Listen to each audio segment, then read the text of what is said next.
The changing earth അഥവാ മാറുന്ന ഭൂമി എന്ന ജോഗ്രഫിയുടെ 6ാമത്തെ ചാപ്റ്ററാണ് നമ്മൾ ഇന്ന് സ്റ്റാർട്ട് ചെയ്യാനായിട്ട് പോകുന്നത്. അപ്പോൾ ചാപ്റ്ററിൻ്റെ തുടക്കം ഈ ഒരു പേജ് കാണുമ്പോൾ തന്നെ നിങ്ങൾക്ക് മനസ്സിലാവും നമ്മൾ പ്രധാനമായിട്ടും നമ്മുടെ ഭൂമിയിൽ നടക്കുന്ന എന്തൊക്കെയോ പ്രോസസ്സുകളെ പറ്റിയിട്ടാണ് പഠിക്കാനായിട്ട് പോകുന്നത്. ഭയങ്കര ഇൻട്രസ്റ്റിംഗ് ആയിട്ടുള്ളൊരു ചാപ്റ്ററാണ് ചേഞ്ചിങ് എർത്ത് എന്ന് പറയുന്നത്. അപ്പോൾ നമുക്ക് എന്തൊക്കെയാണ് ഈ ചാപ്റ്ററിൽ പഠിക്കാനുള്ളതെന്ന് നമുക്ക് ആദ്യം എന്ത് ചെയ്യാം ഒന്ന് നോക്കാം. എടാ, നിങ്ങൾ ആദ്യം മനസ്സിലാക്കേണ്ട ഒരു കാര്യം എന്ന് വെച്ച് കഴിഞ്ഞാൽ നമ്മൾ ആദ്യ ഭാഗത്ത് പഠിക്കാൻ പോകുന്നത് എന്താണെന്ന് വെച്ചാൽ നോക്കടാ, നമ്മുടെ ഭൂമി എന്ന് പറയുമ്പോൾ നമ്മുടെ മനസ്സിൽ ഓർമ്മ വരുന്നത് എന്താണ്? എന്താ ഈ ഒരു ഷേപ്പിലിരിക്കുന്ന അല്ലേ, ഈ ഒരു ഷേപ്പ് നമ്മൾ ജിയോയുടെ ഷേപ്പ് എന്ന് പറയും. ഈ ഒരു ഷേപ്പിൽ ഇങ്ങനെ ഉരുണ്ടിരിക്കുന്ന ഒരു ഗ്രഹമൊക്കെ ആയിട്ടാണ് നമ്മൾ ഈ പറയുന്ന അനിമേഷനിലൂടെയൊക്കെ നമ്മൾ കാണുന്നത് അല്ലേ നമ്മൾ ഫോട്ടോയിലൊക്കെ കാണുന്ന ഭൂമി എന്ന് പറഞ്ഞാൽ ഇങ്ങനെയാണ്. പക്ഷെ നിങ്ങൾക്കറിയാം, ഈ ഭൂമി എന്ന് പറയുന്നത് അതിൻ്റെ നമ്മൾ നിൽക്കുന്ന ഭാഗം എന്ന് പറയുന്നതാണ് ഭൂമിയുടെ സർഫസ് എന്ന് പറയുന്നത് അല്ലേ. അപ്പോൾ ഈ സർഫസ് നോക്കിയാൽ അതിങ്ങനെ കറക്റ്റ് ഇങ്ങനെ ഒരു സ്മൂത്ത് കോഴിമുട്ട പോലെ ഇങ്ങനെ അല്ല ഇരിക്കുന്നത്. എന്തുകൊണ്ട്? ഒരുപാട് വ്യത്യാസങ്ങളുണ്ട് അല്ലേ. ഇപ്പോൾ നമ്മൾ നോക്കുകയാണെങ്കിൽ നമ്മുടെ ഭൂമിയെ പറ്റി നമ്മൾ നോക്കിയാൽ ഭൂമിയിൽ ഇപ്പോൾ ഇതാണ് ഭൂമി എന്ന് വിചാരിക്കുക. ചില സ്ഥലങ്ങളിൽ ഇങ്ങനെ ഉയർന്നു നിൽക്കുന്ന പർവ്വതങ്ങളുണ്ടാവും, ചിലപ്പോൾ താഴ്ന്നു നിൽക്കുന്ന വലിയ ഗർത്തങ്ങളുണ്ടാവും അല്ലേ, ഉയർന്നു നിൽക്കുന്ന പീഠഭൂമി പോലത്തെ സ്ഥലം ഉണ്ടാവും, അതുപോലെ വലിയ വെള്ളച്ചാട്ടങ്ങളുണ്ടാവും. അങ്ങനെ ഒരുപാട് സംഭവങ്ങൾ അല്ലേ, ഒരുപാട് അപ്പും ഡൗണും കയറ്റവും ഇറക്കവും ഒക്കെ ഉള്ള ഒരു സംഭവമാണ് എന്തെന്ന് പറയുന്നത് ഭൂമി എന്ന് പറയുന്നത്. ഈ താഴ്ന്നു കിടക്കുന്ന ചില സ്ഥലങ്ങളിലൊക്കെ വെള്ളം നിറഞ്ഞു കിടപ്പുണ്ട്, അപ്പോൾ അവിടെ സമുദ്രങ്ങളുണ്ടാവും. അങ്ങനെ നമ്മുടെ ഭൂമി എന്ന് പറഞ്ഞാൽ ഭയങ്കര വൈവിധ്യങ്ങൾ നിറഞ്ഞതാണ്. ചില സ്ഥലത്ത് ഉയർന്നു നിൽക്കുന്ന അഗ്നിപർവ്വതങ്ങളുണ്ടെന്ന് നിങ്ങൾ കേട്ടിട്ടുണ്ട് അല്ലെ. ഈ അഗ്നിപർവ്വതത്തിൽ കൂടെ എന്താണ് മാഗ്മ പുറത്തേക്ക് വരുന്നു എന്നൊക്കെ ഉള്ളത് നിങ്ങൾ കണ്ടിട്ടുണ്ട്. ഇനി ഇതേ ഭൂമിയിൽ ചില സ്ഥലങ്ങളിൽ എന്താണ് ഉരുൾപൊട്ടൽ പോലെയുള്ള പ്രക്രിയകൾ നടക്കുന്നതും നമ്മൾ വാർത്തകളിൽ കാണുന്നുണ്ട്. നമ്മുടെ കേരളം ഈ അടുത്ത കാലങ്ങളിൽ 1-2 ഉരുൾപൊട്ടലുകൾ കണ്ടതുമാണ്. അപ്പോൾ ഇത്തരം പ്രക്രിയകളൊക്കെ ഭൂമി നടക്കും. ഇതെല്ലാം പലതും അല്ലെ, ഇതിൽ കൂടുതലും ഭൂമിയിൽ സ്വന്തമായിട്ട് നടക്കുന്ന പ്രക്രിയകളാണ്. നമുക്കതിന് എന്ത് വിളിക്കാം? ജിയോഗ്രഫിക് പ്രോസസ്സുകൾ എന്ന് വിളിക്കാം. എന്ത് വിളിക്കാം? ജിയോഗ്രഫിക് പ്രോസസ്സുകൾ. അഥവാ നമുക്കതിനെ മലയാളത്തിൽ എന്ത് പറഞ്ഞു കഴിഞ്ഞാൽ ജിയോഗ്രഫിക് ഫിനോമിനാസ് അല്ലെങ്കിൽ എന്താണ് ഭൗമ പ്രക്രിയകൾ എന്നൊക്കെ പറയാൻ പറ്റും. ഇത് പലതും ഭൂമി സ്വന്തമായിട്ടാണ് നടക്കുന്നത്. അപ്പോൾ ഇതിനൊക്കെ ഒരുപാട് കാരണക്കാരുണ്ടാവൂലേ? ഉണ്ടാവും. ഒഴുകുന്ന കാറ്റ് അല്ലെ, ഒഴുകുന്ന എന്താണ് വെള്ളം, വീശുന്ന കാറ്റ്, ഭൂമിയുടെ അകത്ത് നടക്കുന്ന പല മാറ്റങ്ങൾ, ഭൂമിയുടെ പുറത്ത് നടക്കുന്ന പല മാറ്റങ്ങൾ, ഇങ്ങനെയുള്ള പലതരം ചലനങ്ങളും കാര്യങ്ങളൊക്കെ കൊണ്ടാണ് നമ്മുടെ ഭൂമി ഇന്ന് ഈ കാണുന്ന രൂപത്തിൽ എത്തിയേക്കുന്നത്. അപ്പം അതിനെ പറ്റിയിട്ടാണ് നമ്മൾ പഠിക്കാനായിട്ട് പോകുന്നത്. അപ്പം ഇത് നമ്മുടെ ഭൂമിയുടെ സർഫസ് ആണെന്ന് നിങ്ങൾ വിചാരിക്കുക. ഈ ഭൂമിയുടെ സർഫസ് ചിലപ്പോൾ എന്ത് ചെയ്യും? ഇങ്ങനെ ഉയർന്നു പോകും അല്ലേ. അതിങ്ങനെ ഒരുമിച്ച് ഉയരാം, മൗണ്ടനായിട്ട് മാറാം, അതുപോലെ ഇങ്ങനെ താഴ്ന്നെന്നും വരും. അപ്പം ഈ പറയുന്ന ഭൂമിയിലുള്ള ഉയർച്ചയും താഴ്ചയും ഒക്കെയാണ് നമ്മൾ എന്തെന്ന് വിളിക്കുന്നത്? എർത്ത് മൂവ്മെന്റ് എന്ന് വിളിക്കുന്നത്. എന്ത് വിളിക്കുന്നത്? Earth movement. ഓക്കെ. അപ്പോൾ എന്തുകൊണ്ട് എർത്ത് മൂവ്മെന്റ് എന്ന് വെച്ചാൽ എർത്തിലുണ്ടാവുന്ന പലതരം മൂവ്മെന്റുകൾ, അപ്സ് ആൻഡ് ഡൗൺസ്. ഭൂമിയുടെ സർഫസ് ചിലടത്തൊക്കെ പൊങ്ങിയിരിക്കും, ചിലത്ത് താന്നിരിക്കും. ഇങ്ങനെയുള്ള കാര്യങ്ങളാണ് നമ്മൾ എർത്ത് മൂവ്മെന്റ് എന്ന് വിളിക്കുന്നത്. ഇതിനൊരുപാട് കാരണങ്ങളുണ്ട്. ആ കാരണങ്ങളെ നമുക്ക് 2ആയിട്ട് തിരിക്കാം. അപ്പോൾ ആദ്യം ഞാൻ കാര്യം പറഞ്ഞുതരാം, എന്നിട്ട് ടെക്സ്റ്റ് ബുക്കിലോട്ട് പോകും. 2ആയിട്ട് തിരിക്കാം. ഒന്ന്, സർഫസിന് പുറത്ത് നടക്കുന്ന കാരണങ്ങൾ, നമുക്ക് തന്നെ എക്സോജനിക് എന്ന് പറയാം. അടുത്ത് ഭൂമിയുടെ അകത്ത് നടക്കുന്ന കാര്യങ്ങൾ നമുക്ക് എന്ത് വിളിക്കാം? എൻഡോജനിക് എന്ന് വിളിക്കാം. അപ്പോൾ എക്സോ എന്ന് വെച്ചാൽ എക്സിറ്റ്, ഭൂമിയുടെ സർഫസിന് പുറത്ത് കുറേ കാരണങ്ങളുണ്ട്, അത് എക്സോജനിക് കാരണങ്ങൾ. ഭൂമിക്ക് അടി നടക്കുന്നുണ്ട്, എൻഡോജനിക്. എക്സോ എന്ന് പറയുമ്പോൾ എന്താണ്? ബാഹ്യം. എൻഡോ എന്ന് പറയുമ്പോൾ ആന്തരികം അല്ലെങ്കിൽ ആന്തർജന്യം എന്നൊക്കെ നമ്മൾ മലയാളത്തിൽ പറയും. അപ്പോൾ ഐഡിയ കിട്ടിയല്ലോ നമ്മൾ എന്താ പഠിക്കാൻ പോകുന്നതെന്ന്. നമ്മുടെ ഭൂമിയുടെ സർഫസ് ഈ കാണുന്ന പോലെ ഉയരവും കയറ്റവും ഒക്കെ ആയിട്ട് ഇങ്ങനെ വന്നേക്കുന്നതിൻ്റെ കാരണത്തെ പറ്റിയിട്ടാണ് നമ്മൾ എന്ത് ചെയ്യാൻ പോകുന്നത്? പഠിക്കാനായിട്ട് പോകുന്നത്. അപ്പോൾ ഇത്തരം പല പല കാരണങ്ങളൊക്കെ ഉണ്ടാകുന്നത് ജിയോഗ്രഫിക് ഫിനോമിനാസിലൂടെയാണ്. ഇനി നമുക്ക് ചാപ്റ്ററിലോട്ട് പോകാം, എന്നിട്ട് ഈ കാര്യങ്ങൾ ഓരോന്നായിട്ട് വിശദമായിട്ട് പഠിക്കാം. എടാ നോക്കടാ, ജിയോഗ്രഫിക് ഫിനോമിനാസ് എന്ന് പറയുന്ന ഭാഗത്ത് ഇവിടെ ആദ്യം കാണുന്നത് കൊടുത്തേക്കുന്നത് എന്താണെന്ന് വെച്ച് കഴിഞ്ഞാൽ 2024 ജൂലൈ 30 നമ്മുടെ കേരളത്തിൽ നടന്ന എന്താണ് വയനാട് മേപ്പാടിയിൽ നടന്ന ഒരു ഉരുൾപൊട്ടലുണ്ടല്ലോ, ലാൻഡ് സ്ലൈഡ് ഉണ്ടല്ലോ, അതിൽ നിന്ന് രക്ഷപ്പെട്ട ഒരാൾ പറഞ്ഞൊരു ഓർമ്മക്കുറിപ്പാണ്. നിങ്ങൾ വായിച്ചു നോക്കുക. ഭയങ്കര സത്യം ഇത് ആദ്യമേ വായിച്ചു നോക്കണമെന്നാണ് ഞാൻ പറയുന്നത്. നമ്മളാകെ നെഗറ്റീവായി പോകും, സങ്കടം വരും അല്ലെ. ഒരുപാട് പേരുടെ ജീവനൊക്കെ നഷ്ടപ്പെട്ടു, ഒരുപാട് പേരുടെ വീട് നഷ്ടപ്പെട്ടു, ഒരുപാട് പ്രശ്നങ്ങളൊക്കെ ഉണ്ടായി. അപ്പോൾ നമുക്ക് അറിയാം ഇങ്ങനൊരു കാര്യം നമ്മുടെ ഭൂമി നടക്കും അല്ലേ. അപ്പോൾ ഇങ്ങനെ ഈ പറയുന്ന ജിയോഗ്രഫിക് പ്രോസസ്സുകൾ പലതരം നമ്മുടെ ഭൂമിയിൽ ഉണ്ട്. ജിയോഗ്രഫിക് പ്രോസസ്സ് എന്ന് പറയുമ്പോൾ നമ്മൾ മലയാളത്തിൽ തന്നെ എന്ത് പറയും? ഭൗമ പ്രതിഭാസങ്ങൾ എന്ന് പറയും. എന്ത് പറയും? ഭൗമ പ്രതിഭാസങ്ങൾ എന്ന് പറയും. അപ്പോൾ ഭൗമ പ്രതിഭാസങ്ങളിലൂടെ അല്ലെങ്കിൽ ജിയോഗ്രഫിക് പ്രോസസ്സിലൂടെ നമ്മുടെ ഭൂമിയിൽ ഒരുപാട് പ്രശ്നങ്ങൾ ഉണ്ടാകുന്നുണ്ട്. അപ്പോൾ ഈ പറയുന്ന പ്രശ്നങ്ങൾ എന്താണ്, എങ്ങനെയാണെന്നൊക്കെ ചോദിച്ചു കഴിഞ്ഞാൽ ഇതിനൊക്കെ ഉള്ള പിന്നിലെ കാരണം എന്ന് പറയുന്നത് എന്താണ്? ഭൂമിയിൽ നടക്കുന്ന പലതരം മൂവ്മെന്റുകളെയാണ്. അപ്പോൾ എന്താ ഭൂമിയിൽ ഉണ്ടാകുന്ന മൂവ്മെന്റ് എന്ന് വെച്ച് കഴിഞ്ഞാൽ the movement that causes ups and downs on the surface of the earth are called earth movements. എന്ന് വെച്ചാൽ ഞാൻ നേരത്തെ വരച്ച് കാണിച്ചു തന്നില്ലേ, ഇങ്ങനെ ഉയർന്ന മലയുണ്ടാകുന്നതും താഴ്ന്ന കുഴി ഉണ്ടാവുന്നതും വെള്ളച്ചാട്ടം ഉണ്ടാവുന്നതും ഭൂമിയുടെ ഘടന, അല്ലെങ്കിൽ നമുക്കറിയാമല്ലോ ഭൂമി യൂണിവേഴ്സ് ഉണ്ടായ സമയത്ത് അല്ലെങ്കിൽ ഭൂമി രൂപപ്പെട്ടപ്പോൾ എങ്ങനെയായിരുന്നു, അതിൽ ഒരുപാട് മാറ്റങ്ങളുണ്ടായി, മഴ പെയ്തു, തണുത്തു, എന്നിട്ട് ജീവജാലങ്ങൾ ഉണ്ടായി എന്നൊക്കെ പറഞ്ഞ് നമ്മൾ എവല്യൂഷന് പഠിക്കുന്നില്ലേ അല്ലേ? നമ്മൾ path of evolution chapter biology പഠിച്ചില്ലേ? അപ്പോൾ അവിടെയൊക്കെ പറഞ്ഞില്ലേ ആദ്യം കടലിൽ നിന്ന് വന്നു എന്നൊക്കെ പറഞ്ഞോളൂ. അതുപോലെ ഭൂമിക്ക് ഒരുപാട് മാറ്റങ്ങൾ കാലത്തിനനുസരിച്ച് സംഭവിച്ചു. ഈ മാറ്റങ്ങളൊക്കെ ഉണ്ടാകുന്നത് ഭൂമിയിലുള്ള പലതരം മൂവ്മെന്റുകളിലൂടെയാണ്, അല്ലെങ്കിൽ ഭൂമിയിൽ ഉണ്ടാകുന്ന പലതരം എന്താണ് ഈ പറയുന്ന ചലനങ്ങളിലൂടെയാണ്. നമുക്കതിനെ എന്ത് വിളിക്കാം? ഭൗമ ചലനങ്ങൾ എന്ന് വിളിക്കാം. എന്ത് വിളിക്കാം? ഭൗമ ചലനങ്ങൾ എന്ന് വിളിക്കാം. അപ്പൊ ഭൗമ ഉപരിതലത്തിലെ ഉയർച്ചകളും താഴ്ചകളും അതിന് നിതാന്തമായ ഈ ചലനങ്ങളെയാണ് നമ്മൾ ഭൗമചലനങ്ങൾ എന്ന് വിളിക്കുന്നത്. റീസൺസ് ഇത് കാരണമാണ് ഉണ്ടാകുന്നത്. അപ്പോൾ ഈ ഭൗമചലനങ്ങൾ രണ്ടായിട്ട് തിരിക്കാമെന്ന് പറഞ്ഞു. ഏതൊക്കെയാണ് ഞാൻ പറഞ്ഞു? എൻഡോജനിക് ചലനങ്ങൾ എന്ന് വെച്ചാൽ ഭൂമിയുടെ സർഫസിന് അടിയിൽ നടക്കുന്നത്, നമുക്ക് തന്നെ ആന്തർജന്യ ചലനങ്ങൾ എന്ന് മലയാളത്തിൽ പറയാം. എക്സോജനിക് മൂവ്മെന്റ്സുകൾ അഥവാ സർഫസിന് മുകളിൽ നടക്കുന്നത് നമുക്ക് തന്നെ എന്ത് വിളിക്കാം? ബാഹ്യജന്യ ചലനങ്ങൾ നിങ്ങൾ രണ്ടായിട്ട് തിരിക്കാനായിട്ട് പറ്റും. അപ്പോൾ ഭൂമിയിൽ പലതരം ചലനങ്ങൾ, ഈ ചലനങ്ങളാണ് ഞാൻ പറഞ്ഞ ഒഴുകുന്ന വെള്ളം, വീശുന്ന കാറ്റ്, ഭൂമിക്കിടയിൽ ഉണ്ടാകുന്ന ഈ മാഗ്മയിൽ ഉണ്ടാകുന്ന മൂവ്മെന്റുകൾ, അങ്ങനെ പലതരം കാരണങ്ങളുണ്ട്. പഠിക്കും നമ്മൾ ഓരോന്നായിട്ട്. അപ്പോൾ ഈ കാരണങ്ങളാണ് നമ്മുടെ ഭൂമി ഇങ്ങനെ കാണുന്ന ഇന്ന് ഈ കാണുന്ന രൂപത്തിലോട്ട് എത്തിച്ചത്. അപ്പോൾ അതിനെയാണ് നമ്മൾ ഭൗമചലനങ്ങൾ എന്ന് പറയുന്നത്. ഇപ്പോൾ 2 പോയിന്റ് നമ്മളിപ്പോൾ ഇതുവരെ പഠിച്ചിട്ടുള്ളൂ. ഒന്ന്, നമ്മുടെ ഭൂമിയിൽ ഈ പറയുന്ന ജിയോഗ്രഫിക് അല്ലെങ്കിൽ ജിയോളജിക്കൽ അല്ലെങ്കിൽ ജിയോഗ്രഫിക്കൽ പ്രോസസ്സുകൾ എന്ത് ചെയ്യുന്നുണ്ട്, നടക്കുന്നുണ്ട്. ഈ ചലനങ്ങൾ, ഈ പറയുന്ന മൂവ്മെന്റുകൾ അല്ലെങ്കിൽ ഈ പറയുന്ന അപ്സും ഡൗൺസും കാരണം പലതരം കാര്യങ്ങൾ ഭൂമി നടക്കും. അപ്പോൾ ഇത്തരം ദീപാവലിയുടെ ആഘോഷമാണ് എല്ലായിടത്തും പടക്കമൊക്കെ പൊട്ടിച്ചുകൊണ്ടിരിക്കുകയാണ് കേട്ടോ. ഞാൻ അപ്പോഴും നിങ്ങൾക്ക് വേണ്ടിയിട്ട് എന്ത് ചെയ്യാണ്, കഷ്ടപ്പെട്ടിരുന്ന ക്ലാസ് എടുക്കുക. അതുകൊണ്ട് ക്ലാസ് കാണുന്നവർ ഉറപ്പായിട്ടും എന്ത് ചെയ്യണം, പടക്കം പൊട്ടിക്കാൻ പോയിട്ടൊക്കെ വന്നിട്ട് ക്ലാസ് കാണുമല്ലോ. അപ്പോൾ ലൈക്ക് ചെയ്യണം, ഷെയർ ചെയ്യണം, ചാനൽ സബ്സ്ക്രൈബ് ചെയ്യാത്തവർ സബ്സ്ക്രൈബ് കൂടെ ചെയ്യണം കേട്ടോ. അപ്പോൾ ശരി, നമുക്ക് എന്ത് ചെയ്യാം, ഇപ്പോൾ ചലനങ്ങളിലോട്ട് പോകാം. ഇപ്പോൾ ഭൂമി ചലനങ്ങൾ 2 ആന്തർജന്യ ചലനങ്ങളും ബാക്കി ചലനങ്ങളും, അല്ലെങ്കിൽ എന്താണ് എൻഡോജനിക് മൂവ്മെന്റ് എന്നും എക്സോജനിക് മൂവ്മെന്റ് എന്നും 2ആയിട്ട് തിരിക്കാം. അപ്പോൾ എന്താണ് എൻഡോജനിക് മൂവ്മെന്റ്, എന്താണ് എക്സോജനിക് മൂവ്മെന്റ്? അപ്പോൾ നമുക്ക് അതിലോട്ടൊന്ന് പോയാലോ.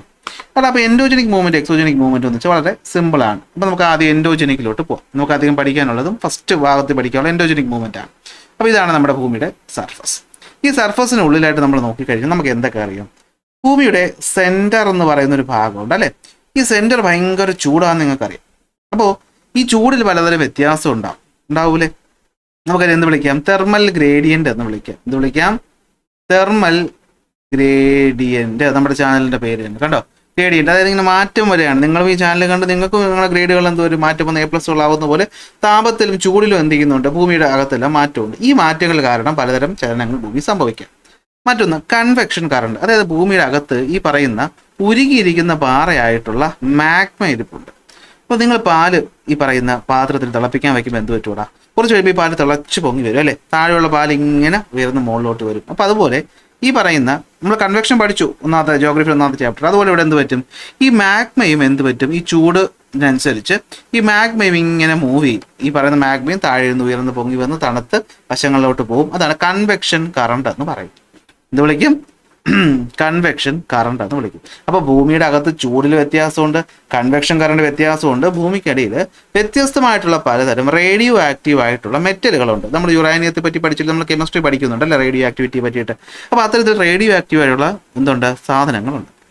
മാത്രമല്ല ഭൂമിയുടെ അകത്ത്, ഈ പറയുന്ന ഭൂമിയുടെ അകത്ത് അല്ലെ, പണ്ട് തൊട്ടേ ഉണ്ടായിട്ടുള്ള ഈ ചൂടുമുണ്ട്. ഇത്തരം ചൂടും അതുമായിട്ട് ബന്ധപ്പെട്ട കാര്യങ്ങളും കാരണം ഭൂമിക്ക് അടിയിൽ കുറേ മാറ്റങ്ങൾ വരും. ഈ മാറ്റങ്ങളാണ് നമ്മൾ എന്ത് വിളിക്കുന്നത്? എൻഡോജനിക് മൂവ്മെന്റുകൾ എന്ന് വിളിക്കുന്നത്. Caused by the forces within the earth at varied intensities. Within the earth എന്ന് വെച്ചാൽ ഭൂമിക്ക് അകത്ത് തന്നെ ഉണ്ടാകുന്ന പലതരം പ്രോസസ്സുകൾ. അതിലെന്തൊക്കെ വരും? Radio activity within the earth എന്ന് വെച്ചാൽ എന്താ? ഭൂമിക്ക് അകത്തുള്ള റേഡിയോ ആക്ടിവിറ്റി എന്ന് വെച്ചാൽ എന്തായിരിക്കും? ഭൂമിക്കുള്ളിലെ അണുപ്രസരണം എന്ന് വെച്ചാൽ എന്താ? ഈ പറയുന്ന മെറ്റലുകൾ അല്ലെങ്കിൽ ഈ പറയുന്ന എലമെന്റുകൾ സ്വയം നശിച്ചിട്ട് എന്ത് ചെയ്യും? അതിന്റെ ചെറിയ ചെറിയ ഫോമിലോട്ട് മാറുമ്പോൾ അത് പുറത്തോട്ട് റേഡിയേഷൻസിനെ എമിറ്റ് ചെയ്യും. നമ്മൾ പഠിച്ചിട്ടുണ്ട് ബയോളജി മ്യൂട്ടേഷൻ സമയത്ത് നമ്മൾ പഠിച്ചാലേ. പിന്നെ മറ്റൊന്നാണ് ആദിമ താപം എന്ന് വെച്ചാൽ എന്തുവാണ്? ആദിമ താപം എന്ന് വെച്ച് കഴിഞ്ഞാൽ നമ്മൾ ആദിമ താപം എന്ന് വെച്ച് കഴിഞ്ഞാൽ നമ്മൾ ഇംഗ്ലീഷിൽ എന്ത് പറയുമെന്ന് വെച്ച് കഴിഞ്ഞാൽ പ്രിമോർഡിയൽ ഹീറ്റ് എന്ന് പറയും. പ്രിമോർഡിയൽ അല്ലെങ്കിൽ പ്രിമോർഡിയൽ ഹീറ്റ് എന്ന് വെച്ചാൽ ആദിമം എന്ന് വെച്ചാൽ ഭൂമി ഉണ്ടായത് ഒരു വലിയ എക്സ്പ്ലോഷനിലൂടെയാണ്, അല്ലെ ബിഗ് ബാങ്ങിലൂടെയാണ്. ഈ പറഞ്ഞ ഭൂമി അന്ന് ചൂട് കൊണ്ട് ജ്വലിക്കുന്ന കത്തുന്ന ഒരു ഭാഗമായിരുന്നു. ഇത് പിന്നീട് തണുത്ത് മാറിയെന്നൊക്കെ അല്ലേ നമ്മുടെ എവല്യൂഷനിൽ പറയുന്നത്. അപ്പോൾ ഈ തണുത്ത് മാറാതെ ഭൂമിയുടെ അകത്ത് ഇപ്പോഴും ആ ചൂടുണ്ട്. അതിനെയാണ് നമ്മൾ പ്രിമോർഡിയൽ ഹീറ്റ് അല്ലെങ്കിൽ എന്ത് വിളിക്കുന്നത്? ആദിമതാപം. അതും എന്തിന് കാരണമാണ്? എൻഡോജനിക് മൂവ്മെന്റിന്റെ കാരണമാണ്. ഇനി ഭൂമിയുടെ ഭ്രമണം എന്ന് വെച്ചാൽ എന്താണ്? നമ്മുടെ ഭൂമിയുടെ റൊട്ടേഷൻ. ഭൂമി സ്വയം കറങ്ങുന്നുണ്ടല്ലോ, അപ്പോൾ അത് കാരണം അകത്ത് മൂവ്മെന്റ് ഉണ്ടാവൂലേ? ഉണ്ടാകും. അടുത്ത വേരിയേഷൻ എന്താ? ജിയോ തെർമൽ ഗ്രേഡിയന്റ് എന്നാണ് ഞാൻ പറഞ്ഞത്. ഭൂമിക്കകത്തുള്ള ജിയോ തെർമൽ എന്ന് വെച്ചാൽ ഭൗമതാപ വ്യതിയാനം. ഓക്കെ, ഭൗമതാപ വ്യതിയാനം ഒരു കാരണമാണ്. എന്ന് വെച്ചാൽ എല്ലായിടത്തും ചൂട് ഒരുപോലെ, ചിലടത്ത് കൂടുതൽ ചിലടത്ത് കുറവ്. അപ്പോൾ ചൂട് കാരണം ചില സംഭവങ്ങൾ നടക്കും. ഇത് ഓരോന്നും പഠിക്കും നമ്മൾ പിന്നീട്. ഇനി സംവഹന പ്രവഹനം അതാണ് ഞാൻ നേരത്തെ എന്ത് പറഞ്ഞത്, കൺവെക്ഷൻ കറണ്ട് എന്ന് പറഞ്ഞു. എന്ന് വെച്ചാൽ ഈ അകത്ത് ചൂടുള്ള മാഗ്മ പുറത്തേക്ക് ഇങ്ങനെ, അല്ലെ അകത്തുള്ള മാഗ്മ എന്ത് പറ്റും, കൺവെക്ഷൻ സംഭവിക്കും അല്ലേ, എക്സ്പാൻഡ് ചെയ്യും, ഡെൻസിറ്റി കുറയുമ്പോൾ ഉയർന്ന് പുറത്തേക്ക് വരും, തണുക്കും, താഴെ പോകും. നമ്മളിവിടെ കാറ്റിന്റെ കാര്യത്തിൽ പഠിച്ചതുപോലത്തെ ഒരു സംഭവം ഭൂമിക്ക് അകത്ത് നടക്കും. അതിനാണ് നമ്മൾ എന്ത് വിളിക്കുന്നത്, കൺവെക്ഷൻ കറണ്ട് എന്ന് വിളിക്കുന്നത്. അപ്പൊ ഇത്തരം കാരണങ്ങൾ കാരണം സംഭവിക്കുന്നതാണ് എന്താ, ഈ പറയുന്ന അന്തർജന്യ പ്രക്രിയകളുടെ കാരണം, അല്ലെങ്കിൽ എന്താണ് നമ്മുടെ ഈ പറയുന്ന എൻഡോജനിക് പ്രോസസ്സുകളുടെ കാരണം. ഇനി എന്തുവാണ് എക്സോജനിക് എന്ന് വെച്ച് കഴിഞ്ഞാൽ സർഫസിന് പുറത്ത് നടക്കുന്ന കാരണങ്ങൾ. അത് വളരെ സിമ്പിൾ ആയിട്ട് തന്നെ നമുക്ക് പഠിക്കാൻ പറ്റും. അതായത് process that caused by the external forces on the surface of the earth at varied intensities. For example, slope, ഒരു സ്ഥലത്തിൻ്റെ ചരിവ്, അവിടുത്തെ ഗുരുത്വാകർഷണം, പ്രഷറിലുണ്ടാകുന്ന വ്യത്യാസം, മോളിക്കുലർ സ്ട്രെസ്, അതുപോലെ തന്നെ എന്താണ് temperature, running water, glacier, wind, ground water, different chemical reactions. അപ്പോൾ സർഫസിന് പുറത്തുള്ള ഈ പറയുന്ന മാറ്റങ്ങൾ എന്താണ്, ഭൂപ്രദേശങ്ങളുടെ ചരിവ്. അതായത് ചില സ്ഥലങ്ങൾ ചരിഞ്ഞിരിക്കും. അപ്പോൾ കല്ലുരുണ്ട് അവിടെ താഴോട്ട് വരുമല്ലോ, വിച്ച് ഈസ് എ മൂവ്മെന്റ്. ഈ കല്ല് താഴെ വീഴാലോ, വേറെ മാറ്റങ്ങൾ സംഭവിക്കാം. ഭൂഗുരുത്വാകർഷണം, ഇതാണല്ലോ ഇതിനെല്ലാത്തിനെയും വലിച്ച് താഴോട്ട് കൊണ്ടുവരുന്നത്. ഒരു വസ്തു മറ്റൊരു വസ്തുവിന്മേൽ ചെലുത്തുന്ന സമ്മർദ്ദം, സ്ട്രെസ്, പ്രഷർ കൊടുക്കുന്നു. അത് കാരണം പാറകൾ പൊടിയാം, അങ്ങനെ പലതരം പാറകൾ സംഭവിക്കാം. Igneous rock, sedimentary rock, metamorphic എന്നൊക്കെ പറഞ്ഞ് നമ്മൾ ഇനി പഠിക്കും. ഓക്കെ, അതുപോലെ താപവ്യതിയാനവും മറ്റും മൂലം എന്താണ് തന്മാത്രകൾ ഉണ്ടാകുന്ന സമ്മർദ്ദം, പ്രഷർ ഉണ്ടാകുന്ന വ്യത്യാസം, മോളിക്യൂൾസിനകത്ത്, അതുപോലെ ഒഴുകുന്ന ജലം, ഹിമാനികൾ അഥവാ ഗ്ലേഷ്യർ, കാറ്റ്, ഭൂഗർഭജലം, തിരമാല, വിവിധ രാസപ്രവർത്തനങ്ങളെല്ലാം എന്താണ് ഇത്തരം കാര്യങ്ങൾക്ക് മാറ്റം വരും. അപ്പോൾ 3 പോയിന്റുകൾ നമ്മൾ പഠിച്ചു അല്ലെ. എന്തൊക്കെ പഠിച്ചു നമ്മൾ ജിയോഗ്രഫിക് ഏജന്റുകളും ജിയോഗ്രഫിക് അല്ലെ മൂവ്മെന്റുകളെ പറ്റി പഠിച്ചു. ഈ ജിയോഗ്രഫിക് മൂവ്മെന്റ് എന്ന് വെച്ചാൽ വേറെ ഒന്നുമില്ല, നമ്മൾ ഈ പറയുന്ന ആദ്യ കാര്യങ്ങളാണ് കേട്ടോ. ഈ പറയുന്ന ഭൗമചലനങ്ങൾ രണ്ടായിട്ട് തിരിക്കാൻ പറ്റും. എൻഡോജനിക് മൂവ്മെന്റ് എന്നും അതുപോലെ തന്നെ എന്താണ് എക്സോജനിക് മൂവ്മെന്റ് എന്നും. ഭൂമിക്ക് അകത്ത് നടക്കുന്നെങ്കിൽ എൻഡോജനിക്, ഭൂമിക്ക് പുറത്ത് നടക്കുന്നെങ്കിൽ എക്സോജനിക്. അകത്ത് നടക്കാനുള്ള കാരണം പ്രധാനമായിട്ട് നമ്മുടെ ഭൂമിയുടെ അകത്ത് ഈ ചൂട് എന്ന് പറയുന്നത് എല്ലായിടത്തും ഒരുപോലെയല്ല. അതായത് ഈ പറയുന്ന ആദിമതാപം അല്ലെങ്കിൽ ഈ പറയുന്ന എന്തുവാണ് പ്രിമോഡിയൽ ഹീറ്റ് കാരണം ഭൂമിക്കകത്ത് ഇപ്പോഴും ഇങ്ങനെ ചൂട് പോകൊണ്ടിരിക്കുകയാണ്. അപ്പോൾ ഈ ചൂട് കാരണം മാഗ്മ ഉയർന്ന് മുകളിലോട്ട് പോയിട്ട് താഴോട്ട് വരും, കൺവെക്ഷൻ കറണ്ട് ഉണ്ടാവും. ഈ പറയുന്ന ചൂട് കാരണം എന്തുണ്ടാവും, നമുക്ക് ഈ പറയുന്ന റേഡിയോ ആക്ടിവിറ്റി ഉണ്ടാകുന്നുണ്ട്. അതുപോലെ ഈ പറയുന്ന ഹീറ്റിന് ഗ്രേഡിയൻ്റ് അഥവാ ഹീറ്റിൽ വ്യത്യാസം ഉണ്ടാകുന്നുണ്ട്. അപ്പോൾ ഇത്തരം കാര്യങ്ങൾ കാരണം ഭൂമിക്കകത്ത് പല കാര്യവും നടക്കും. ഫോർ എക്സാമ്പിൾ, ഇപ്പോൾ ഈ പറയുന്ന പ്ലേറ്റുകളുടെ മൂവ്മെൻറ്റ് നിങ്ങൾ കേട്ടിട്ടുണ്ടാവുമല്ലോ. നമ്മുടെ ഈ പറയുന്ന വൻകരകൾ അങ്ങോട്ടും ഇങ്ങോട്ടൊക്കെ ചലിക്കും. നിങ്ങൾ കഴിഞ്ഞ കൊല്ലം പഠിച്ചിട്ടുണ്ടാകുമെന്ന് ഞാൻ കഴിഞ്ഞ കൊല്ലം പഠിക്കാൻ ചാൻസ് ഇല്ല, അല്ലെ കഴിഞ്ഞ കൊല്ലം നിങ്ങൾക്ക് പുതിയ ടെക്സ്റ്റ് ബുക്ക് ആയിരുന്നു. അതുപോലെ അതിന് മുന്നത്തെ കൊല്ലക്കാർക്ക് 9ാം ക്ലാസ്സിൽ ഇത് പഠിക്കാനുണ്ടായിരുന്നു. എന്നാൽ പ്ലേറ്റുകൾ, അതായത് ഭൂമിയുടെ സർഫസ് എന്ന് പറയുന്നത് ഒരു മുട്ടത്തോട് പോലെ ആയിരിക്കുന്നു. ആ മുട്ടത്തോട് അങ്ങോട്ടും ഇങ്ങോട്ടൊക്കെ നീങ്ങും, പൊട്ടിക്കിടക്കുന്ന മുട്ടത്തോട് പോലെ. നമ്മൾ പഠിക്കും കേട്ടോ, പേടിക്കണ്ട. അടുത്ത എക്സോജനിക് എന്ന് വെച്ചാൽ എന്താ, ഭൂമിയുടെ സർഫസിന് പുറത്ത് കിടക്കുന്ന മൂവ്മെന്റ്. അപ്പോൾ ഒഴുകുന്ന വെള്ളവും വീശുന്ന കാറ്റും ഒഴുകുന്ന ഈ പറഞ്ഞ ഹിമപാളികൾ അല്ലെങ്കിൽ എന്താണ് ഹിമാനികൾ, പിന്നെ എന്താണ്, അപ്പോൾ ഇതിനൊക്കെ കാരണം എന്താണ്, ഭൂമിയുടെ ചരിവ്, ഗുരുത്വാകർഷണം, പ്രഷർ വ്യത്യാസം, ഇതൊക്കെ കാരണം നടക്കും. സെറ്റ്. എങ്കിൽ നമുക്ക് ഇവർ ഓരോന്നായിട്ട് പോകല്ലോ. കൺവെക്ഷൻ കറണ്ട് കണ്ടോ ഇവിടുന്ന് ഈ പറയുന്ന ചൂടായിട്ടുള്ള മാഗ്മ ഉയർന്ന് മുകളിലോട്ട് വന്നിട്ട് വശങ്ങളിലോട്ട് പോയിട്ട് ഇങ്ങനെ താഴ്ന്നു പോകും. അപ്പോൾ എന്ത് പറ്റുമെന്ന് വെച്ചാൽ ഇതിൻ്റെ പുറത്തിരിക്കുന്ന ഈ പ്ലേറ്റുകൾ അങ്ങോട്ടും ഇങ്ങോട്ടൊക്കെ തെന്നി നീങ്ങും. ഇങ്ങനെയാണ് ഭൂകമ്പവും അതുപോലെ തന്നെ ഈ പറയുന്ന പർവ്വതം ഇന്നത്തെ ഈ കാണുന്ന രീതിയിൽ നമ്മുടെ കോണ്ടിനെൻ്റ് ഒക്കെ രൂപീകരിച്ചത് കേട്ടോ. അത്രയും മനസ്സിലാക്കിയാൽ മതി. നമുക്കത് ഓരോന്നായിട്ട് നോക്കാം. നമ്മൾ ആദ്യം പഠിക്കാൻ പോകുന്നത് എൻഡോജനിക് മൂവ്മെൻറ്റുകളെ പറ്റിയിട്ടാണ്. എന്തുവാണ് എൻഡോജനിക് മൂവ്മെൻറ്റ്? നമ്മുടെ ഭൂമിയിൽ നമ്മൾ സാധാരണഗതിയിൽ കാണുന്ന ചില പ്രക്രിയകൾ എന്ന് പറയുമ്പോൾ ഏതൊക്കെ വരും അതിനകത്ത്? ഭൂകമ്പങ്ങൾ അല്ലെങ്കിൽ എർത്ത്ക്വേക്ക്, അഗ്നിപർവ്വത പ്രവർത്തനങ്ങൾ അല്ലെങ്കിൽ നമ്മൾ മലയാളത്തിൽ ഇംഗ്ലീഷിൽ എന്ത് പറയും, വോൾക്കാനിക് ആക്ടിവിറ്റീസ്, പർവ്വത രൂപീകരണം. ഓക്കെ, എന്താണ് പർവ്വത രൂപീകരണം? അല്ലെങ്കിൽ നമ്മൾ ഓറോജനിക് മൂവ്മെന്റ് എന്ന് പറയും. നമ്മളിന്ന് പഠിക്കും ഓറോജനിക് മൂവ്മെന്റ് എന്താണ്, ഭൂഖണ്ഡ രൂപീകരണം അല്ലെങ്കിൽ എന്തുവാണ് എപ്പിറോജനിക് മൂവ്മെന്റുകൾ എന്നിങ്ങനെയുള്ള കാര്യങ്ങളൊക്കെ നടക്കുന്നത് ഭൂമിയുടെ സർഫസിനകത്തുള്ള എന്തു കാരണമാണ്? എൻഡോജനിക് മൂവ്മെന്റുകൾ കാരണമാണ്. അപ്പോൾ എൻഡോജനിക് മൂവ്മെന്റ് എത്ര തരത്തിലുണ്ടെന്ന് ചോദിച്ചാൽ എൻഡോജനിക് മൂവ്മെന്റുകൾ നമുക്ക് രണ്ടായിട്ട് തിരിക്കാം. അപ്പോൾ എന്താണ് ആന്തർജന്യ ചലനങ്ങൾ അല്ലെങ്കിൽ എൻഡോജനിക് മൂവ്മെന്റ് എന്ന് വെച്ചാൽ ഭൂമിയുടെ സർഫസിന്റെ അകത്ത് നടക്കുന്ന പ്രക്രിയകളാണ് എൻഡോജനിക് മൂവ്മെന്റുകൾക്ക് കാരണമെന്ന് പറയുന്നത്. അതിനാണ് നമ്മൾ നേരത്തെ പറഞ്ഞ ഭൂമിയുടെ ചൂടിന്റെ വ്യത്യാസം അല്ലേ, അതുപോലെ തന്നെ എന്താണ് റേഡിയോ ആക്ടിവിറ്റി ഒക്കെ കാരണം. അപ്പോൾ അതിനെ നമുക്ക് രണ്ടായിട്ട് തിരിക്കാം. എന്തൊക്കെയാണ്? ഒന്ന് ഡയസ്ട്രോഫിക് മൂവ്മെന്റ്സ് അഥവാ മന്ദചലനങ്ങൾ, മറ്റൊന്ന് സഡൻ മൂവ്മെന്റ് അഥവാ ദ്രുത ചലനങ്ങൾ. ഇതൊക്കെയാണ് ഭൂമി പറയുന്ന എൻഡോജനിക് മൂവ്മെന്റ് നമുക്ക് രണ്ടായിട്ട് തിരിക്കാം.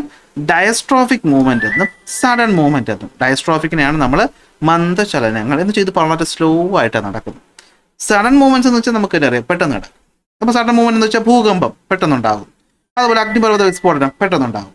പക്ഷേ എപ്പിറോജനിക് പ്രോസസ് അല്ലെങ്കിൽ ഭൂഖണ്ഡങ്ങൾ ഉണ്ടാകുന്ന പ്രക്രിയ, ഭൂഖണ്ഡ രൂപീകരണ പ്രക്രിയ, അതുപോലെ ഓറോജനിക് പ്രോസസ്, ഓറോജനിക് എന്ന് വെച്ചാൽ മലയാളത്തിൽ എന്താ, പർവ്വതങ്ങൾ ഉണ്ടാകുന്ന ഈ പറയുന്ന പ്രോസസ്സ്, ഇതൊക്കെ എന്താണ് നടക്കുന്നത്, അത്ര പെട്ടെന്ന് നടക്കുന്ന കാര്യങ്ങൾ അല്ല.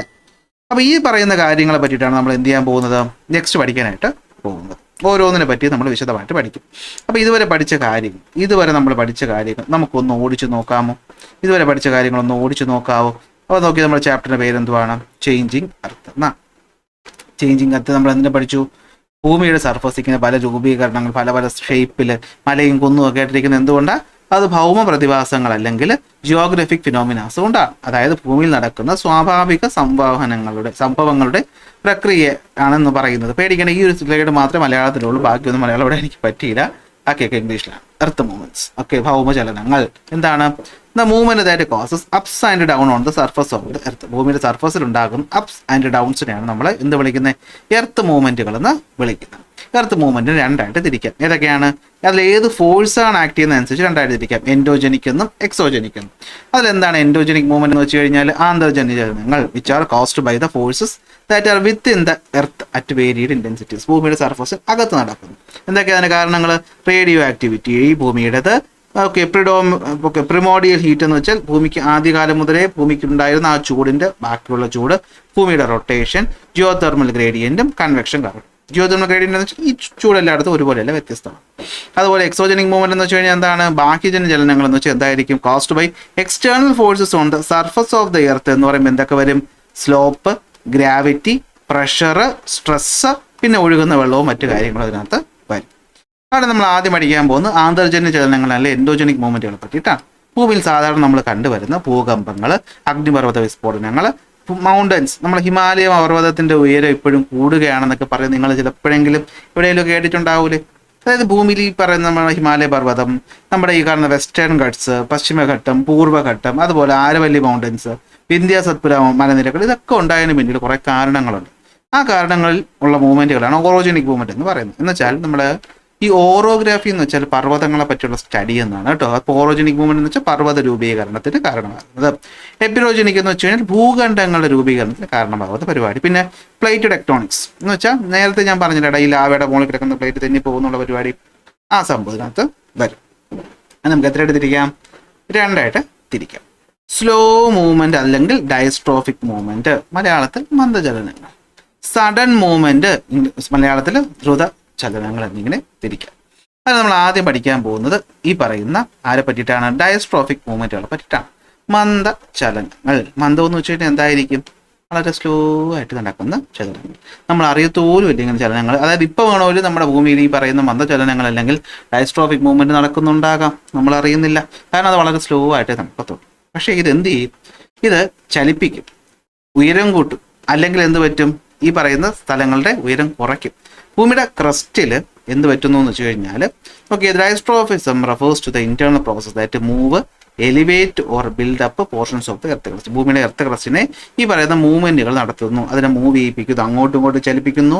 പിന്നെ എന്ത് ചെയ്യാം? സൈഡ് വശത്ത് ചലിപ്പിക്കുന്നു, ചെറുതായിട്ട് അതിൻ്റെ ഉയരം കൂട്ടുകയും കുറയ്ക്കുകയൊക്കെ ചെയ്യും. പക്ഷേ നടക്കുന്ന ഒരു വലിയ ഭാഗത്തായിട്ടായിരിക്കും. ഓക്കെ, ലാർജ് സ്കെയിൽ ഡീഫോർമേഷൻ ആയിരിക്കും ഇവിടെ എന്ത് ചെയ്യുന്നത്? കൂടുതലായിട്ട് നടക്കുന്ന ഫോൾഡിങ്ങും ഫോൾട്ടിങ്ങും ഒക്കെ സമയത്തോടെ നടക്കും. അപ്പോൾ അതിൽ ആദ്യം വരുന്നതാണ് എന്ത്? എപ്പിറോജനിക് മൂവ്മെന്റ് എന്ന് വെച്ചാൽ ഭൂഖണ്ഡ രൂപീകരണ പ്രക്രിയ. എന്ന് വെച്ചാൽ നമ്മളെ വൈഡ് സ്പ്രെഡ് ആയിട്ട് uplift or subsidence of large part of the crest. എന്ന് വെച്ചാൽ ക്രസ്റ്റ് എന്താണെന്ന് ആദ്യം അറിയണം. ഭൂമി നമ്മൾ ഇങ്ങനെ എടുക്കുകയാണെങ്കിൽ ഭൂമിയുടെ ഈ പുറം ഭാഗം ഉണ്ടല്ലോ, ഒരു മുട്ടത്തോട് പോലത്തെ ഒരു ഭാഗമാണ്, അതിനാണ് നമ്മൾ ക്രസ്റ്റ്. പിന്നെ വരുന്ന ഭാഗത്തിന് മാൻഡിൽ, ലാസ്റ്റ് വരുന്നത് കോർ എന്നിങ്ങനെയാണ് ഭൂമിയെ നമ്മൾ മൂന്നായിട്ട് തിരിച്ചിട്ടുള്ളത്. നിങ്ങൾ 8ാം ക്ലാസ്സിൽ ഇത് മിക്കവാറും പഠിച്ചിട്ടുണ്ടായിരിക്കും. Crest, mantle, core. അതിൽ പുറം ഭാഗമാണ് ക്രസ്റ്റ്. ഈ ക്രസ്റ്റ് എന്ന് പറഞ്ഞാൽ ഇങ്ങനെ ഒറ്റ അടിക്കല്ല, അതിങ്ങനെ കഷ്ണമായിട്ടാണ് ഇരിക്കുന്നതെന്ന് മനസ്സിലാക്കുക. ഈ കഷ്ണങ്ങൾ പരസ്പരം അങ്ങോട്ടും ഇങ്ങോട്ടൊക്കെ മൂവ് ചെയ്യുമ്പോൾ ചിലപ്പോൾ അത് ഉയരാം, ചിലപ്പോൾ അത് താഴാം. അതായത് ഉയർന്നു കഴിഞ്ഞാൽ ഒരു കോണ്ടിനെൻ്റായി, താഴ്ന്നു കഴിഞ്ഞാൽ അവിടെ വെള്ളം കെട്ടിയിട്ട് അതൊരു കടലായിട്ടൊക്കെ മാറും. അപ്പോൾ അത്തരത്തിൽ ഭൂഖണ്ഡങ്ങൾ രൂപീകരിക്കാൻ കാരണമായിട്ട് വരുന്ന പ്രോസസ്സിനെയാണ് നമ്മൾ എപ്പിറോജനിക് മൂവ്മെന്റ് എന്ന് വിളിക്കുന്നത്. എപ്പിറോജനിക് അഥവാ ഭൂഖണ്ഡ രൂപീകരണ പ്രക്രിയ. Okay, causes wide spread uplift അല്ലെങ്കിൽ ഉയർത്തുക or subsidence of large part of the crest എന്ന് വെച്ചാൽ ക്രസ്റ്റ് ഒരു വലിയ ഭാഗം ഉയരുകയോ താഴുകയോ ചെയ്യാം. ഉയർന്ന കോണ്ടിനെന്റായി താഴ്ന്ന വെള്ളം കെട്ടിയത് കടലായിട്ട് മാറും. Okay, minimal deformation of surface features, അതായത് ഇത് ഒറ്റ ഒരു വലിയ ഏരിയയിലാണ് നടക്കുന്നത്. അപ്പോൾ സർഫസിലുള്ള ബിൽഡിങ് മറ്റു കാര്യങ്ങളും വല്ല മൗണ്ടൻസും ഒക്കെ ഉണ്ടെങ്കിൽ അതിലൊന്നും മാറ്റമൊന്നും വരാൻ പോകുന്നില്ല. എന്താണ് കോണ്ടിനെന്റുകൾ അപ്ലിഫ്റ്റ് ആവുന്നതിന് എക്സാമ്പിൾ. അപ്പോൾ ഇത് ഓർത്ത് വയ്ക്കാം. എപ്പിറോജനിക് എന്ന് വെച്ച് കഴിഞ്ഞാൽ ഈ അല്ലെ ആദ്യത്തെ അക്ഷരം. അപ്പോൾ എക്സ്റ്റെൻസീവായിട്ട് വലിയൊരു ഏരിയ നടക്കുന്നു, പക്ഷേ വളരെ സ്ലോ ആയിട്ട് ജെന്റിലായിട്ട് നടക്കുന്ന പ്രോസസ്സ്. അതാണ് ഭൂഖണ്ഡ രൂപീകരണ പ്രക്രിയ. അപ്പോൾ എന്തായിരിക്കും ഓറോജനിക് മൂവ്മെന്റ് എന്ന് വെച്ചാൽ? ഓറോ എന്ന് വെച്ചാൽ തന്നെ നിങ്ങൾ ഓറിയോ ബിസ്ക്കറ്റ് ഒന്നും ആലോചിക്കരുത്, പർവ്വതങ്ങളാണെന്ന് ആലോചിക്കണം. മലയാളം മീഡിയംകാർക്ക് കൂടി ഉപയോഗപ്പെടാനായിട്ട് ഞാൻ മലയാളം ആഡ് ചെയ്തു, പക്ഷേ ഇത് ഇംഗ്ലീഷ് മീഡിയംകാർക്ക് യൂസ് ആവും. കാരണം ഓറോജനിക് എന്ന് പറയുമ്പോൾ നമ്മൾ സാധാരണ ഉപയോഗിക്കുന്ന ഒരു വാക്കല്ലല്ലോ ഈ ഓറോജനിക്. അപ്പോൾ അത് ഓർത്ത് വയ്ക്കാൻ പറ്റത്തില്ല. അപ്പോൾ ഓർത്ത് വയ്ക്കുക എന്താണ് ഓറോജനിക് എന്ന് വെച്ചാൽ പർവ്വത രൂപീകരണ പ്രക്രിയ. അപ്പോൾ ഈ സ്ലൈഡ് വെച്ച് പഠിക്കുമ്പോൾ നിങ്ങൾക്ക് ഓർമ്മ കിട്ടും ഓറോജനിക് എന്ന് വെച്ചാൽ ഇപ്പോൾ പർവ്വതങ്ങളാണ് രൂപീകരിക്കുന്നത്. അതായത് എന്താ പറ്റുന്നതെന്ന് വെച്ചാൽ നേരത്തെ ഞാൻ പറഞ്ഞില്ലേടാ, ഈ പറഞ്ഞ പ്ലേറ്റ് ഭൂമിയുടെ സർഫസ് നമ്മൾ ഇമാജിൻ ചെയ്യണം കേട്ടോ. നമ്മൾ ഏതൊരു പ്ലേറ്റിൻ്റെ മുകളിലായിരിക്കുന്നത്. ഈ പ്ലേറ്റുകൾ പരസ്പരം കൂട്ടിയിടിക്കുമ്പോൾ എന്ത് പറ്റും? ഇത് ഉയർന്നു പൊങ്ങി ഇങ്ങനെ മൗണ്ടനായിട്ട് മാറും. അങ്ങനെയാണ് നമ്മൾ ഹിമാലയ പർവ്വതം പണ്ടുണ്ടായത്. ഓക്കെ, അതുപോലെ എന്ത് സംഭവിക്കാം? ഇങ്ങനെ പോയി ഇടിച്ചിട്ട് ഇതെന്ത് പറ്റാം? ഇങ്ങനെ താഴ്ന്നു പോകാം, അല്ലെങ്കിൽ തെന്നി മാറും. അങ്ങനെ പല കാര്യങ്ങളും നടക്കും. അതിനാണ് നമ്മൾ ഫോൾഡിങ്, കൂടിച്ചേരുന്നു, ഫോൾട്ടിങ്, പരസ്പരം തെന്നി മാറുന്നു, ഇങ്ങനത്തെ പല കാര്യങ്ങളും സംഭവിക്കാം.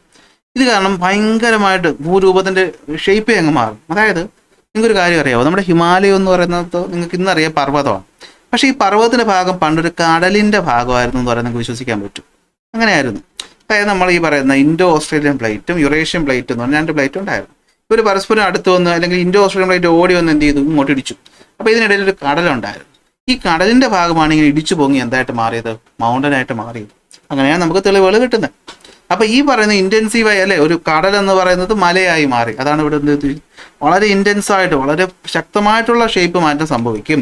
അങ്ങനെയാണ് മൗണ്ടനുകൾ ഫോം ചെയ്യുന്നത്. നമ്മുടെ ഹിമാലയ പർവ്വതം, ആൽപ്സ് പർവ്വതം ഒക്കെ ഉണ്ടായത് ഇത്തരത്തിലുള്ള സംഭവം വഴിയാണ്.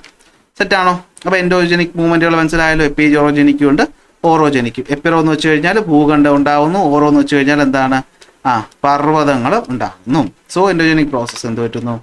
ദേ move, elevate or build up portions of the earth crust aim under diastrophism. Okay, endogenic process കൂടെയാണ് നടക്കുന്നത്.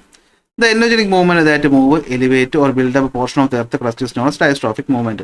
പ്രോസസ്സ് എന്ത് പറ്റും? ലാർജ് ഭാഗങ്ങൾ ലിഫ്റ്റ് ആവും. അത് നമ്മൾ എപ്പിറോജനിക് മൂവ്മെന്റ് എന്ന് വിളിക്കും. എന്നാൽ ഈ പറയുന്ന പർവ്വതങ്ങൾ ഉണ്ടാകുന്ന കൂടുതലായിട്ട് ഡിഫോർമേഷൻ നടക്കുന്നത് ആണെന്തെന്ന് വിളിക്കുന്നത് നമ്മൾ ഈ പറയുന്ന ഓറോജനിക് മൂവ്മെന്റുകൾ എന്ന് പറയുന്നു. ഓറോജനിക് മൂവ്മെന്റുകൾ എന്ന് പറയുന്നു. സെറ്റാണോ? മനസ്സിലാവുന്നുണ്ടോ? ഓക്കെ, അപ്പോൾ ഇതാണ് എന്ത് നമ്മുടെ ഈ പറയുന്ന ഭാഗം എന്ന് പറയുന്നത്. ഓക്കെ, അപ്പോൾ നമുക്ക് ഇതിൻ്റെ മലയാളം മീഡിയം ടെക്സ്റ്റ് ബുക്ക് കൂടെ ഒന്ന് എടുത്തിട്ട് അതുകൂടെ ഒന്ന് വിശദീകരിക്കാം. ഓക്കെ, അപ്പോൾ എന്താണ്? ഭൂവൽക്ക ഭാഗങ്ങളെ ചലിപ്പിക്കാനോ ഉയർത്തുവാനോ അല്ലെങ്കിൽ ഭൂവൽക്ക ഭാഗങ്ങളെ നിർമ്മിക്കുവാനോ കഴിയുന്ന ആന്തർജന്യ പ്രക്രിയകൾക്കാണ് എന്തെന്ന് പറയുന്നത്? മന്ദചലനങ്ങൾ അല്ലെങ്കിൽ ഡയസ്ട്രോഫിക് മൂവ്മെന്റ് എന്ന് പറയുന്നത്. അതെന്ത് പറ്റും? ഒരു വിശാലമായ ഭൂവൽക്കത്തിൻ്റെ ഭാഗം ഉയർന്നു വരുന്നതിന് കാരണമാക്കുന്ന പ്രക്രിയയാണ് ഭൂഖണ്ഡ രൂപീകരണ പ്രക്രിയ എന്ന് പറയുന്നത്. ഇവയിൽ എന്താണ്? ഭൗമോപരിതലത്തിൽ ചെറിയ തോതിലുള്ള മാറ്റങ്ങൾ മാത്രമേ കാണാനാകുകയുള്ളൂ. എന്നാൽ പർവ്വത രൂപീകരണ ചലനങ്ങളാകുമ്പോൾ എന്ത് പറ്റും? ഒരു വലിയ മാറ്റങ്ങൾ ഇവിടെ സംഭവിക്കാനായിട്ട് കാണും. ഇതാണ് സംഭവം. ഓക്കെ അല്ലേ? പിടിയിട്ടൂലേ? ചുട്ടില്ലേ? നോക്കിയോ, ഇവിടെ ചോദിച്ചിട്ടുണ്ട്. List out the differences between orographic movement and epeirogenic movement and orogenic movement ചോദിച്ചിട്ടുണ്ട്. ഞാനത് എന്ത് ചെയ്തിട്ടുണ്ട്? നമ്മുടെ നോട്ടിൽ ഒരു ചെറിയ സ്ലൈഡാക്കി കൊടുത്തിട്ടുണ്ട്. രണ്ടിൻ്റെയും വ്യത്യാസം. ഓക്കെ, അപ്പോൾ ബിൽഡപ്പ് മറ്റേതാണെങ്കിൽ മൗണ്ടൻസിനെ ബിൽഡ് ചെയ്യും. പ്ലേറ്റ്യൂസും കോണ്ടിനെന്റ് ബിൽഡ് ചെയ്യുന്നത് എപ്പിറോജനിക് ഭൂഖണ്ഡം. എന്നാൽ പർവ്വത നിർമ്മാണമാണെങ്കിൽ പർവ്വതങ്ങൾ നിർമ്മാണിക്കില്ല, നിർമ്മാണം നടത്തും. മൂവ്മെന്റുകൾ വെർട്ടിക്കലായിരിക്കും എന്ന് വെച്ചാൽ ഇങ്ങനെയൊക്കെയുള്ള മൂവ്മെന്റ് ആയിരിക്കും. ഇവിടെ ആയിരിക്കും എന്താ? ഹൊറിസോണ്ടൽ മൂവ്മെന്റ് ആയിരിക്കും.